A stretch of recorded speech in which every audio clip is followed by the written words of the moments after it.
So before we start, last night I'm thinking to myself, I wish there was something we could talk about. I wish that there was something interesting happening that related to law enforcement, specifically to free speech and assault. Two of my favorite things, free speech and assault. Now, we're taping this on a Monday, and last night, Dale, there was an Academy Award show. Yes. And I know you know something about comedians, because you've been out to see comedians, and I know you know something about actors, and I know you know something about a bigger guy and a smaller guy in a physical altercation. I know about all those things, David. Keep going. So Will Smith, Chris Rock makes a joke about Jada Pinkett Smith, who people seem to forget is an actress and a public figure. And she's got alopecia and she's lost her hair. And he makes a joke that says, I look forward to seeing you in the G.I. Jane remake. G.I. Jane, an empowerment film from the 1990s. And Will Smith took offense. And Will Smith, whose most recent film, he played Serena Williams' dad and Venus Williams' dad, who was sort of a hothead and maybe he never got out of character. Hot-tempered fellow. But he walks up on stage and he smacks 6'2" Will Smith, smacks 5'10" Chris Rock. Open hand bitch slap on the street. That's what they call it, a bitch slap. Yeah, you know what? It was funny because the first time I saw it, I thought it was a punch and it was loud. Now, obviously, a slap is louder, I think, than a punch. Usually. And I got to tell you, Chris Rock can take a punch or can take a slap. Chris can take a great punch. Yeah. He didn't even blink. He rolled with it. His knees didn't buckle. It tells me he might be a comedian. You may think he's kind of silly and a little goofy. Whatever you think about him, he's been in a few fights because he took that. That's a hard shot. That was a hard shot, and he took it. He rolled with it. He looks like he's a fighter to me. I got to tell you this. I'm reading now. Social media exploded with this. It overshadowed everything else. It overshadowed the person, Questlove, who won the award that Chris Rock was presenting. And it overshadowed Will Smith, who won the Academy Award. Not only did they not take him out, by the way. So here's the thing. Let's say that you're a cop and working that detail at the Academy Awards. Maybe you're working the yeah. Do you call it in? That's a tough one. Do the cops come in? I mean, it's on. Not only is it on video, but it's on video with millions of witnesses. If you use hockey as just kind of an example. Sure. Big hockey fights. Guys beat the living shit out of each other. Sometimes they hit another guy with a stick. There's all sorts of things going on. Sure. And there's probably only one or two incidents in the last few years where a hockey player has been charged for an assault. Right. But there have been incidents. There have been. So with that one, if I'm the cop working that detail and I see that, my initial thing would be, oh, that's just staged. It's staged. It's dramatic. We're trying to get viewers. It's something that was choreographed. That was my first thought when I saw it. I heard that theory on social media, advanced on social media.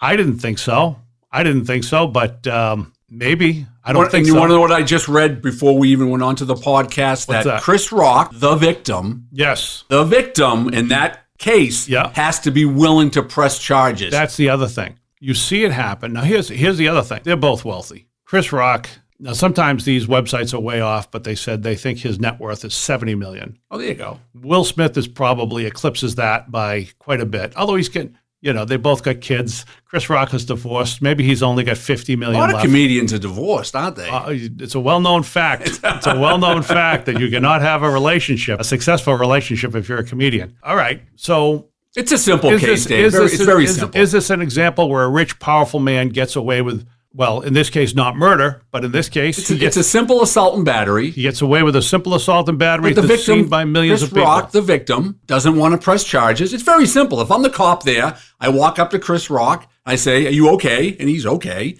Do you want to press charges? And he says, absolutely not. Case closed. Have a nice day. Now, does Will Smith deserve to be kicked out of there because he's disturbing the peace? That's a possibility. But that's the Academy Award, so they're not going to do that to him. I know. So it's privilege. It's privilege. It's not white privilege. Figure out what privilege it is. It's rich privilege. It's rich privilege.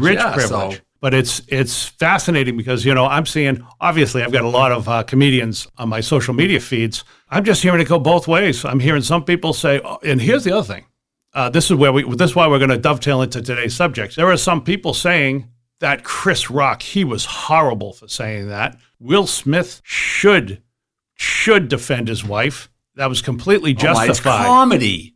And exactly the way Chris Rock described it. It's comedy, and it was and as he said, it was a G.I. Jane joke. It was a very mild joke.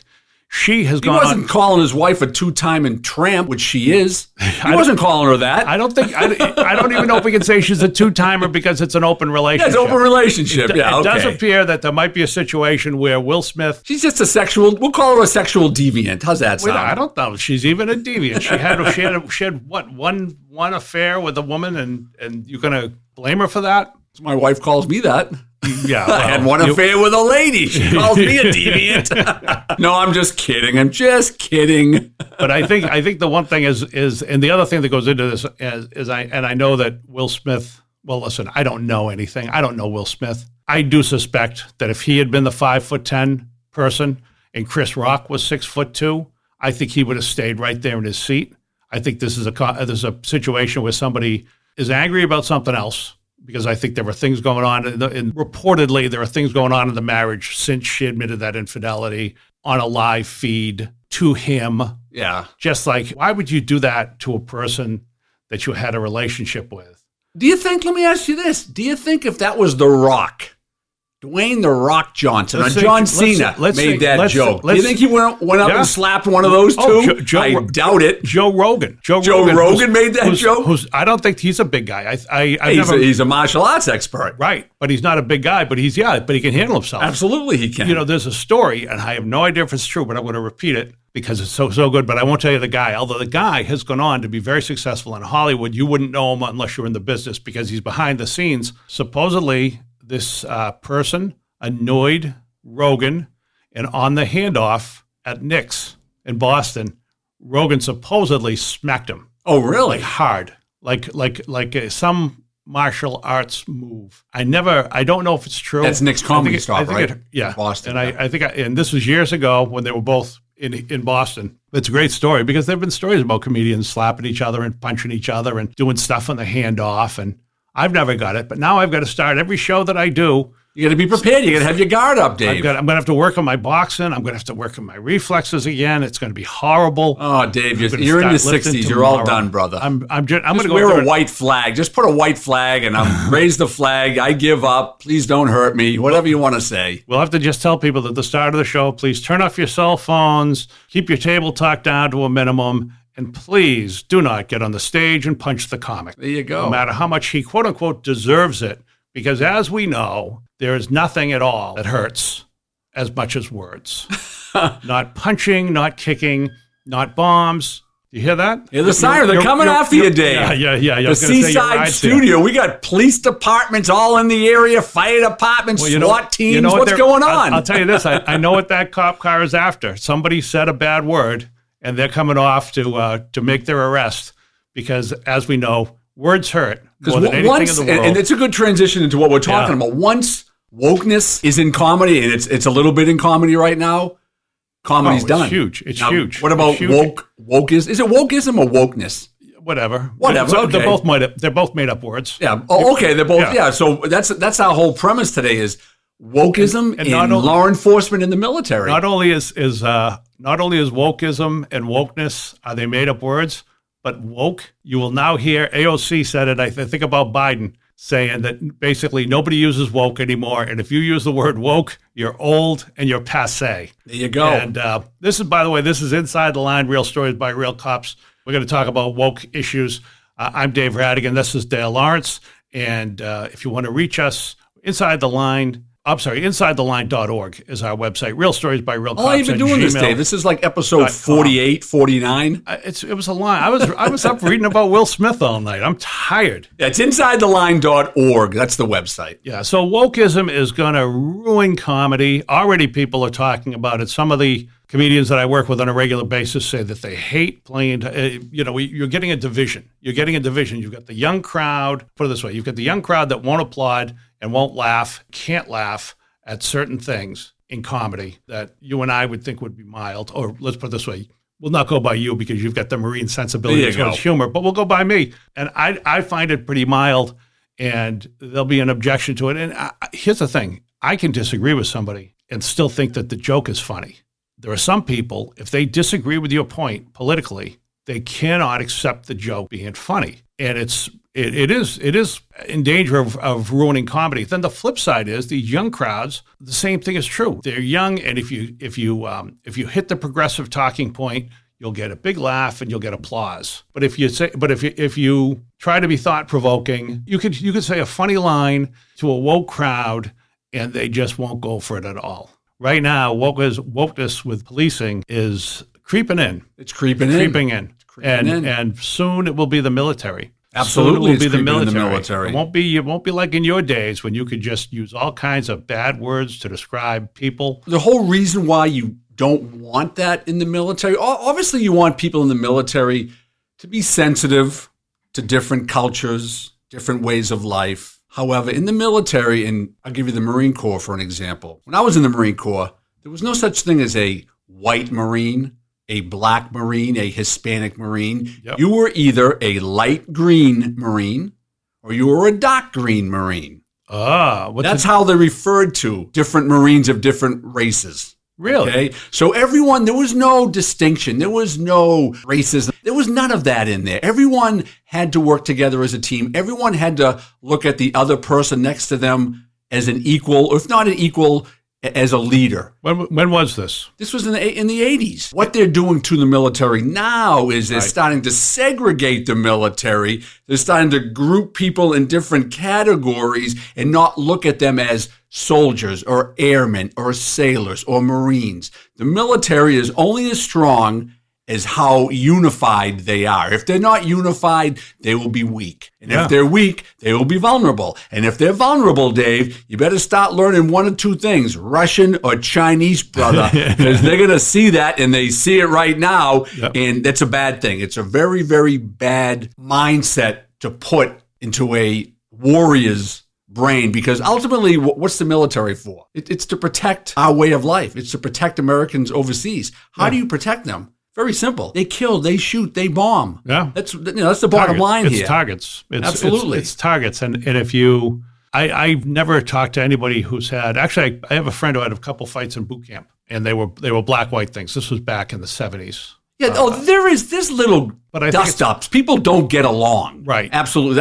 I'm not saying there's no racism or prejudice in the military. It's small pockets. And I'm telling you right now, once leaders become aware of it, whether it be a sergeant in charge of a small platoon of 10 or 15 guys, they squash that real quick. Right. And I would think a lot of guys go in with one set of assumptions about other people of other races, and then they come out with another set of assumptions about other people because they're grouped with them. They're working with them. You'll have inner city kids they're sleeping with them, dealing with the kids from the South, or you'll have inner city kids from the West Coast dealing with Caucasian Marines from the East Coast. And a lot of times back when I was in the 80s, people from like Los Angeles looked at guys from Boston as being very racial because of the busing. Right. That's all they knew about. But once you got to know the guy, and you live with him, you work out with them, you shower with them. Right. Not necessarily, we don't scrub each other's back, but you're in that environment, living in small, enclosed areas. What branch of the military do they shower and wash each other's back? Just out of curiosity.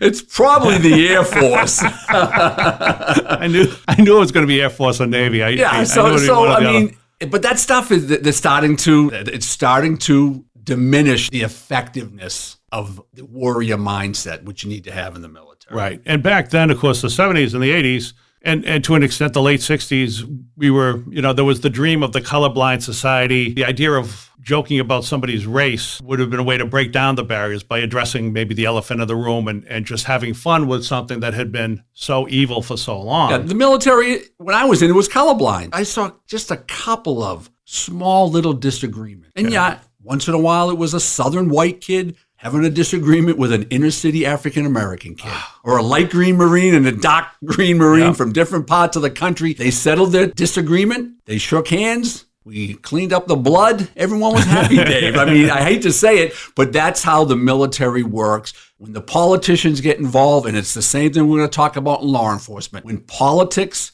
gets involved in the military becomes ineffective. When politics gets involved in law enforcement, guys like you, guys like me, average citizens roaming around on the street, living in nice little neighborhoods, become very vulnerable to the bad guys. Yeah, I could see that. All right, so what will happen if the woke mob is allowed to infiltrate the last two American frontiers? We talked about the military, and now we're going to talk about cops. Where do you want to start on this one? I think a good example is the first example we have, and I listened to it the other day.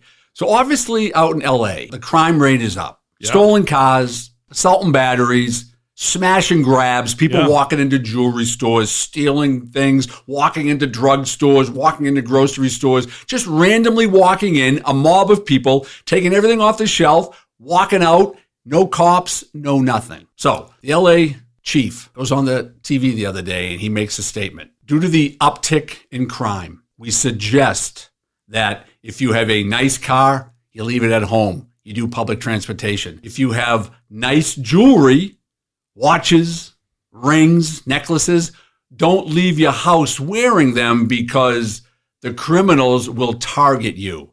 What he should have said was, we're aware that the crime rate is going up. We're putting more men and women on the street. We have task force. We have undercover officers trying to infiltrate some of those mobs out there, and we're doing everything we can to protect your way of life. But what he did was he went with a political narrative, blame the victim on this situation. Is he blaming the victim, or is he just admitting we're losing? Oh, he's definitely admitting they're losing the battle. They're losing the streets, and they don't have the manpower due maybe to the defunding of the police movement, whatever. But have they actually defunded? Have they actually defunded any police departments? I don't know that they've defunded, but maybe they've lost manpower.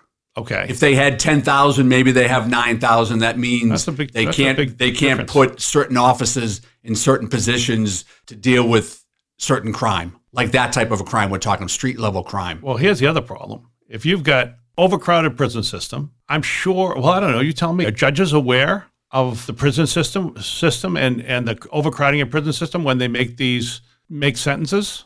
Absolutely. Yeah, the judge, they're aware that it shouldn't influence their decision if someone goes away to jail or not because he was told that, hey, you can't put him in L.A. County jail because there's no beds. Right. Well, he just murdered his wife. Yeah, but murder. Let him go. I mean, where's the line? Where do you draw the line? Obviously, out in that part of the country on the West Coast, Seattle, L.A., places like that, they've drawn the line. Nuisance criminals, i.e. people who may steal your car, drug addicts, homeless people, alcoholics, people who shoplift, they've been determined to be nuisance, and they're not violent offenders in most cases. They're breaking. How about housebreakers?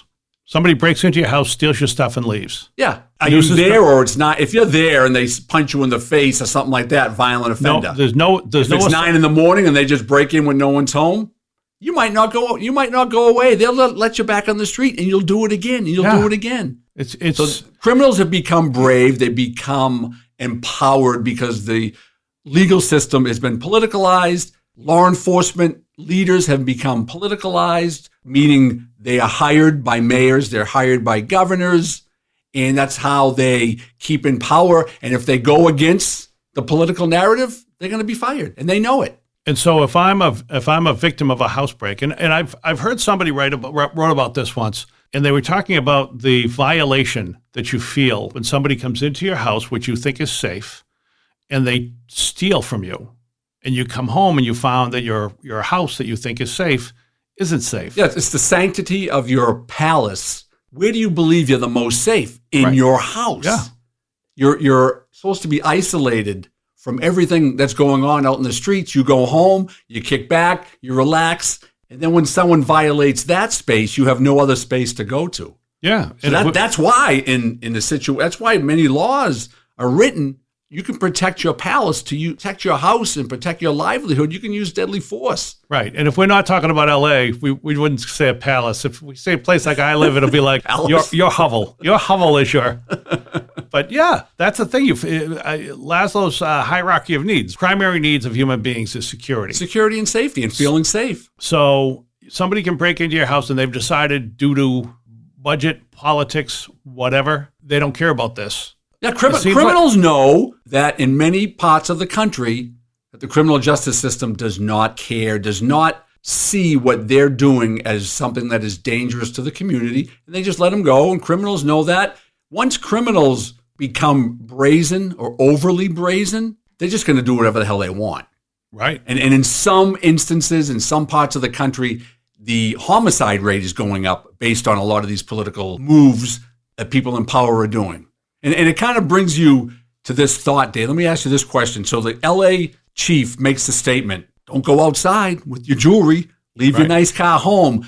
Do you think that's something new, or is that something that's always been happening? I'm going to say that it's you hear about it on vacation, but it's more like a be smart message. Don't go into this area with this type of clothing, stuff like that. Absolutely. Some of it is good. Obviously, right. When you leave your house, lock your doors. Right. When you leave your car at night, don't leave a $2,000 computer in there. Lock the doors. That's common sense. You know, my daughter told me when I brought her to the Red Sox, she was 8 years old maybe, and I bring her to and she's I'm like, what are you checking your pockets for? Because we're suburbanites, so we're checking our pockets always, and the money's in different. I've got money in my socks, absolutely. Just like I'm on vacation. And she says to me, 8 years old, she looks at me, she goes, pickpockets are everywhere. There you go. So I don't know. I can't imagine, though, somebody coming out and saying what he said. I mean, a cop coming out and saying, we can't protect you? Absolutely. It's what he said. Yeah, no, that's got to be new. Absolutely. That was my initial thought.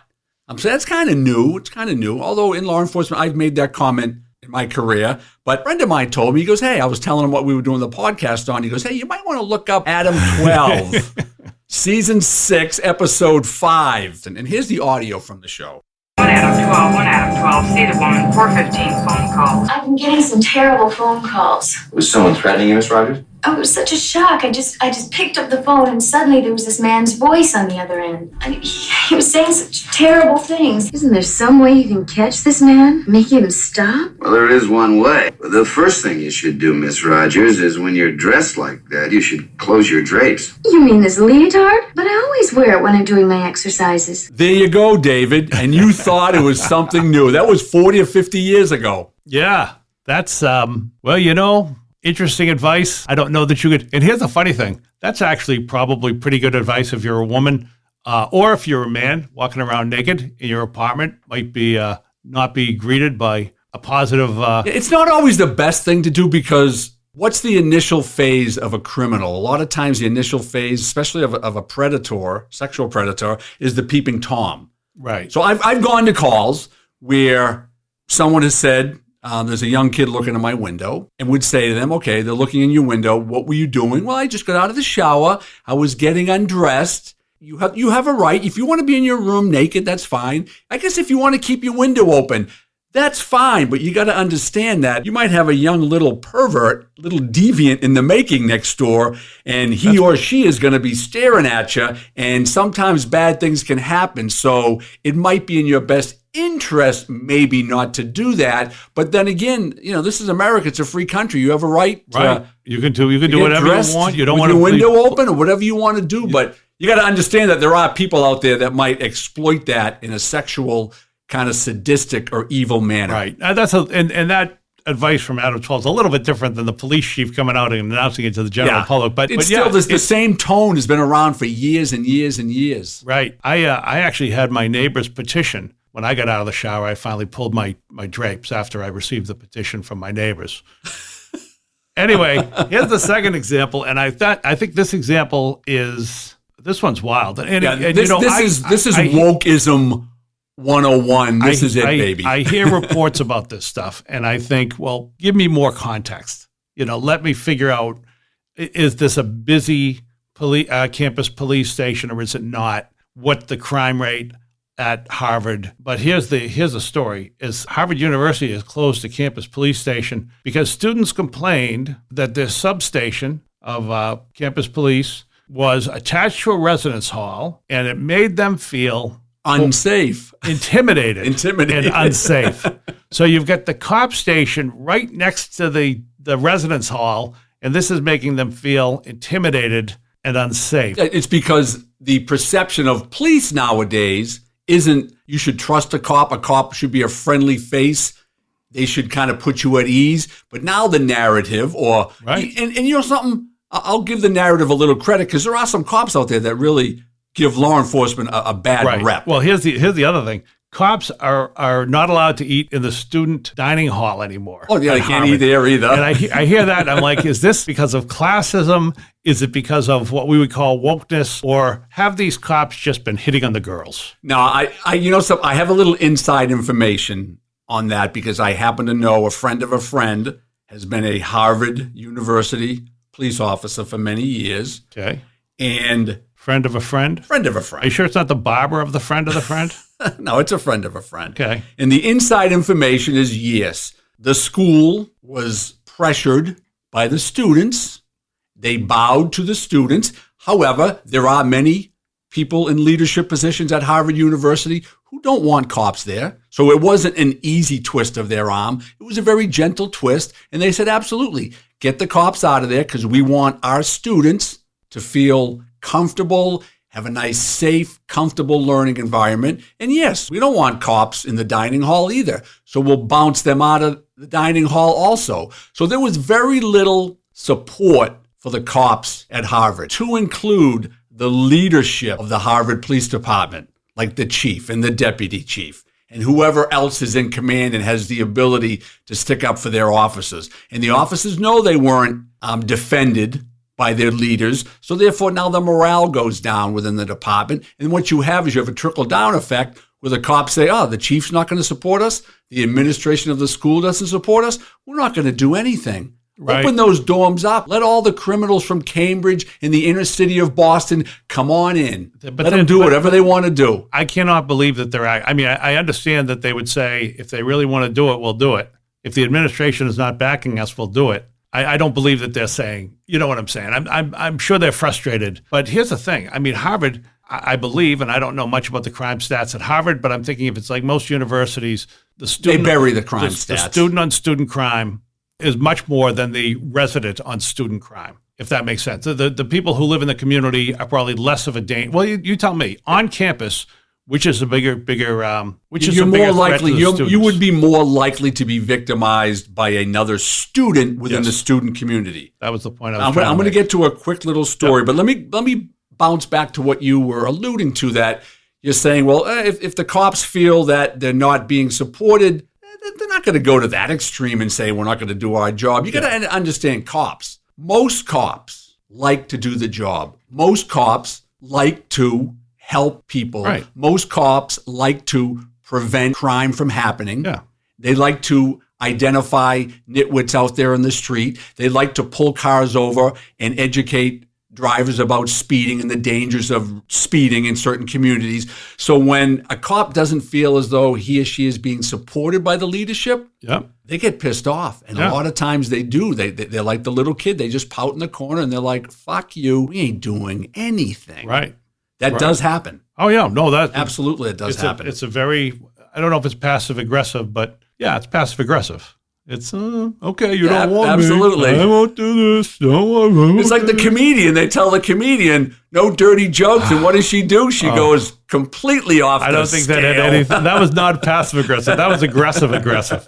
I love this quote, by the way. What's that? This Eleanor Taylor, who's a resident, which I assume means she's a student. She told the Harvard Crimson that the presence of the substation was, quote, a violent visual intimidation tactic that students are forced to see every time they enter the house. You should be a lot more afraid of all the nitwits out there in the street, the evil, sadistic criminals that want to do you harm. You shouldn't be afraid of the cops. And you know something? What the cops also did in this situation? Let me tell you this. If those Harvard students did what I used to do in my dorm, I actually wasn't in a dorm. I never did anything bad. But, my friends, I knew friends.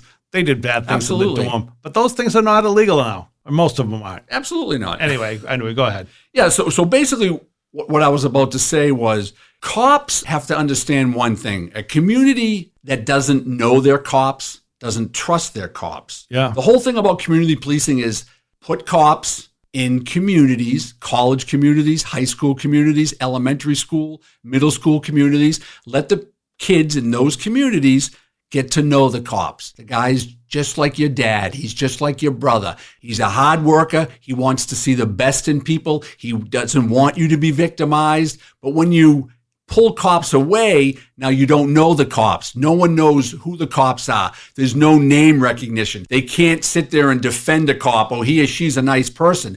All they know is what the media tells them, that cops can't be trusted. So now what you have is the media again. By the leadership in that police department not supporting the cops, you distance the cops even more from the students. You're making it even worse. Because you're kind of solidifying their thought process that we don't trust the cops. So what do cops do? Okay, you don't trust us? We just won't go there. It's almost like you're affirming their negative belief about cops. I got to tell you this, the idea that they take them out of the dining hall, and I do see this, that's a little different over the 20-something years that I've taught. Kids today, because they're more focused on their phones, they're more focused on what they do. They don't even know who's next to them anymore. Yeah, not in all cases, but a lot of times you'll see them just kind of clustered. And the schools I deal with, campus police, they're pretty nice people, and they seem to get along, and they try to interact with students. But a lot of times the students just aren't interacting really with anybody, maybe one or two people. Yeah, they're all introverted. A lot of these, especially the kids in Harvard, they're just so intellectual. You ever had to try to have a conversation with a Harvard kid? I have. I don't have any problem with it, but I have heard. I got to. No, I know a bunch of people from Harvard. Years ago, I did a story on Mike Giardi, who was the quarterback back at Harvard, who'd grown up in Salem, Mass. He was an athlete, good kid. Dad was a coach. Goes to Harvard and becomes a starting quarterback. I think as a freshman, but I remember that the headline was something like "Big Man on Campus" or "Big Man in Harvard Yard" or something like that. And I had a Harvard grad who called me up after the story ran and said, "You got one thing wrong with that. At Harvard, everybody's so into themselves, they don't care about the quarterback for the football team." Absolutely, they don't. Yeah. You get people in there, they're going to be the best lawyers the country has ever seen. They're going to be top doctors. They're going to be top everything. So they're just more focused on themselves than they are kind of the external environment. Right, which says you've got a bright future ahead of you. Why wouldn't you want to have a little extra protection so that you don't get raped and you don't get beat up and you don't get your stuff stolen? It's an unfortunate transition that you just made there, because probably 25 years ago, I used to teach self-defense for women, and a lot of it was self-defense against sexual assault or sexual assault awareness and prevention. And it was probably 25 years ago, like I said. I went to a training, and there was a young girl from the Midwest, small little community. She graduated like about 15 people in her class. She was a valedictorian. She went to Harvard. Her first year in Harvard, she didn't know anything about street smarts. She didn't know that she should keep her dorm room locked. She didn't know that the front door to the dorm was always open back then. What happened was some nitwit from the local community wandered in there one Sunday morning. All the kids were at the library, but no one was around. She was in there by herself, had just gotten out of the shower. She comes out, there's a kid in the room. He sexually assaults her. That was it. Within a month later, she was out of school, back to her community in the Midwest, alcohol and drug issues. Her life went out of control for a couple of years. She picked herself back up, went back to school. Good. And then she went on the speaking circuit, and she talked about the dangers of sexual assault, PTSD, post-traumatic stress as a result of sexual assault, and how it put her in a different situation. And she was a girl, she was at Harvard. Yeah. So those things happen. They happen. So for these kids to think that the cops are the bad guys and they don't want them around, they're going to want them around when something is really bad. But unfortunately, it's going to be too late. Yeah. Because cops, there's always a 5 or 10 minute response as a cop. And if you're a kid in a dorm and you're getting your ass kicked or you're getting sexually assaulted and you can't scream and no one's around, that act is going to be completed. And then the cops will come in 10 minutes after the fact, but you've already been traumatized. Right. And at this point, the cops are no longer preventive. They're not. They're just reactive. Yeah. Yeah. So, I mean, I hate to say it, and that kind of brings us kind of to the end here. Watch what you wish for. This just gets happier and happier. By the way, I've got a postscript when we're done with this. It doesn't have anything to do with this, but it has to do with the previous episode. Yeah, go ahead. This couldn't be more spelled out than in the last year and a half at the University of Chicago. So basically, in mid-August 2020, they had a lot of rallies, not riots, but rallies with students. And the students were calling for defunding of the University of Chicago Police Department, Get the cops off campus. The cops are too high profile, very similar to what Harvard. They want them out of the cafeterias. They don't want them walking the dorms. They don't want to be seen on campus. Get them off the campus. We don't want cops. We don't trust cops. All right. How about you fast forward to November 17th, 2021, a little over a year later, they're marching in support of cops because during that 1 year time span, 3 students at the University of Chicago were brutally murdered by nitwits from the neighborhoods who infiltrated the campus. Yeah. So be careful what you wish for. You don't want cops, but unfortunately you found out the hard way that by pulling cops back, cops not having a presence, a visual presence, because a visual presence as a police officer will deter most criminals. It won't deter all. It'll deter most. And they found out the hard way. 3 of their students were murdered. Horrible. One thing we say in communication classes is there's more than one way of communicating. And I think when we're talking about law enforcement, having the cop there, having the blue lights on the highway, you just slow down in front of a work project. Yeah, absolutely. Project, right? Unless, except with the work projects that we talked about, it just draws drunks like a mosquito light. But yeah, just the police presence will get people to calm down. Traffic calming measures. That was the first time I heard was traffic calming measures. I thought, what a perfect description. All you do is you put a cop on the side of the road or at an intersection. Yeah. And people they police themselves. They see the cop and they slow down. And if you see him on campus, theoretically, let's put it this way: if you're coming from the outside and they might stop you to say, "What are you doing on their campus?" Maybe you won't get somewhere that you want to get on the campus.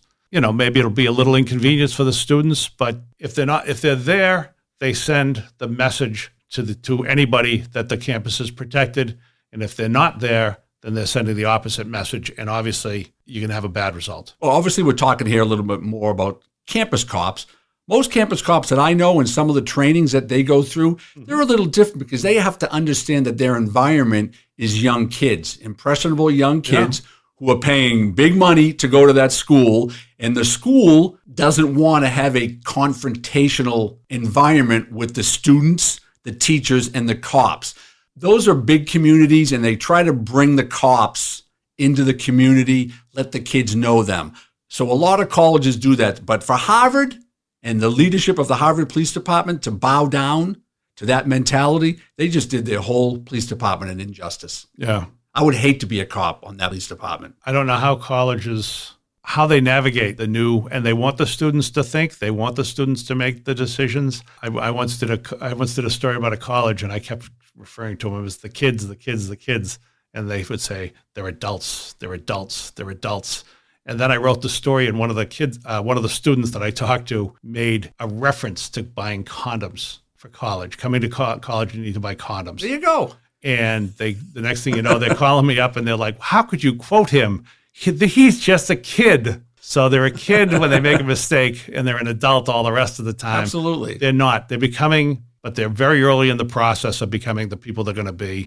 Do they need some guidance? Do they need some protection? I would say yes. But that's my opinion. Obviously, you've got to have some self-governance, and hopefully it won't happen at Harvard what happened in Chicago, because that would be... You would hope not. Obviously, the crime rate and the murder rate in Boston is not even a fraction of what it is in Chicago. But 1 or 2 bad situations as a result of cops not having a visual presence on a community like that can come back to haunt those individuals who decided to bow down to the woke mob. And that kind of gives me a little wrap up here.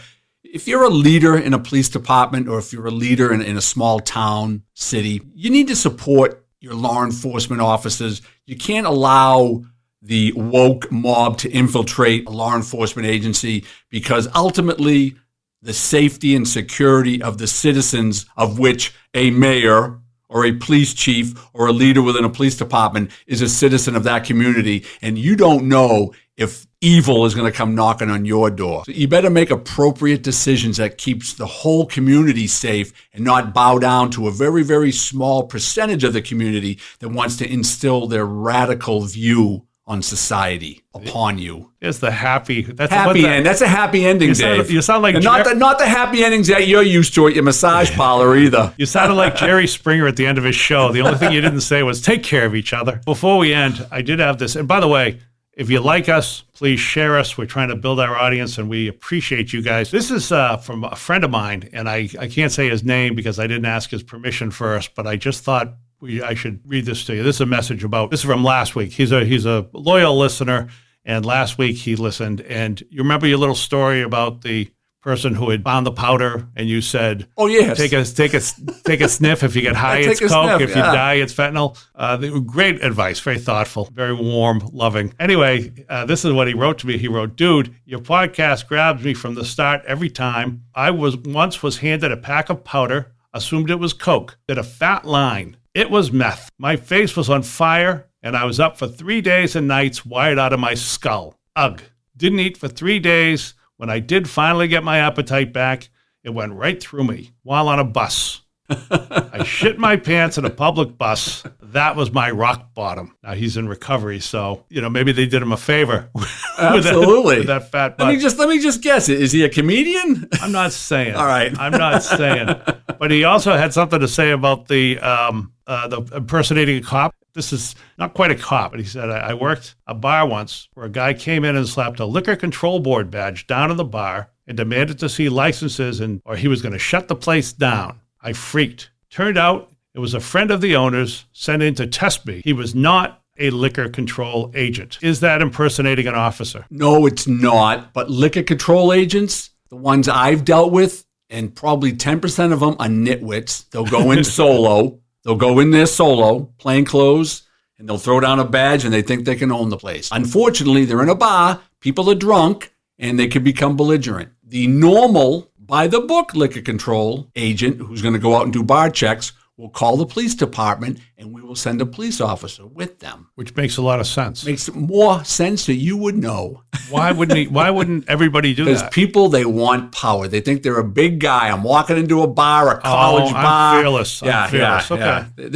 They're basically idiots, plain and simple. They're just idiots. Have you ever been called in where a liquor control agent had created a mess for himself? A couple of times. Yeah, a couple of times. You just walk down there. One of the who does a lot is constables do it a lot. A constable will go and serve some paperwork. Little do they know, or they probably should have known, that they're going to a kind of a volatile domestic type situation. I've done it with somebody once. Yeah. I'll occasionally drop things off for a constable friend that I know. I told you about this. I went up to New Hampshire, and the guy was a recluse, and there was nobody in his thing, and he had a Lexus, and it was covered with dirt. I looked in his inside of his place, and there were messages that were taped to his door that he hadn't bothered to get. And I looked through his windows, and the first thing I thought is, I said, wow, it looks like a crime scene in there. Oh, yeah. And then the second thing I thought was, hey, it looks like my apartment. But I was convinced at first that it was like a bad situation for somebody. And then one of his neighbors said, he's a recluse. If he saw you coming, you aren't going to see him. Yeah, so. And but luckily, he didn't shoot me. But I did have that thought of like, he could shoot me up here in New Hampshire. Nobody knows where I am. And then just bury a body in the backyard, and who's seen Rattigan? Haven't seen him in 5 years. All he would have to do is dump me down the ravine. That would have been easy for him. Absolutely. But so what I did, Dale, is I made the list of all the people that would know me, that knew me, that would miss me. Didn't take long. Yeah, well, two people, your daughter and, I don't know, maybe one of your ex-wives. Probably not, though. Probably not, yeah. I don't know. The house isn't paid for yet. So anyway, that wraps up today's this week's episode of Inside the Line, Real Stories by Real Cops. You can check us out at InsideTheLine.org or send us an email at realstoriesbyrealcops@gmail.com. Please share us. We appreciate you, and we're trying to build our audience. Thanks a lot.